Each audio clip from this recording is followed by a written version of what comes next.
সবাইকে নিউজ 24 চ্যানেলের পক্ষ থেকে স্বাগত। সাবস্ক্রাইব করে আমাদের সাথে থাকুন।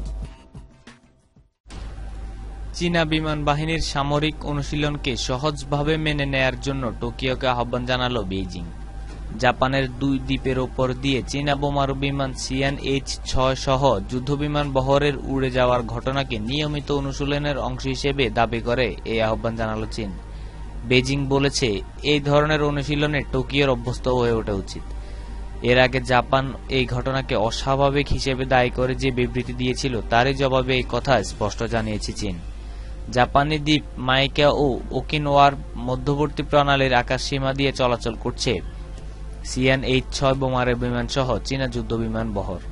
জাপান এই ঘটনাকে অস্বাভাবিক বলে উল্লেখ করে প্রতিবাদ জানানোর পর চীন বলে, বৈধভাবে ওই আকাশসীমায় দিয়ে উঠছে চীন। ভবিষ্যতে এই ধরনের অনুশীলন আরও ঘটতে পারে বলেও আভাস দেয় চীন। বেইজিং বলেছে, ওই প্রণালীর আকাশসীমা দিয়ে বৈধভাবে উড়েছে চীনা সামরিক বিমান।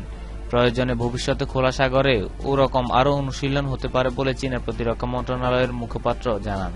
জাপানকে বিষয়টি মেনে নেয়ার এবং এ নিয়ে স্বীকার করেছে যে খোলা সাগরে একাধিক মহড়া চালিয়েছে দেশের বিমান বাহিনী। এর মধ্যে তাইওয়ান ও ফিলিপাইনের মধ্যবর্তী বাসি প্রণালীও রয়েছে বলে উল্লেখ করা হয়। মহড়ায় চীনের H-6K বোমারু বিমান সহ নানা ধরনের বিমান অংশ নিয়েছিল।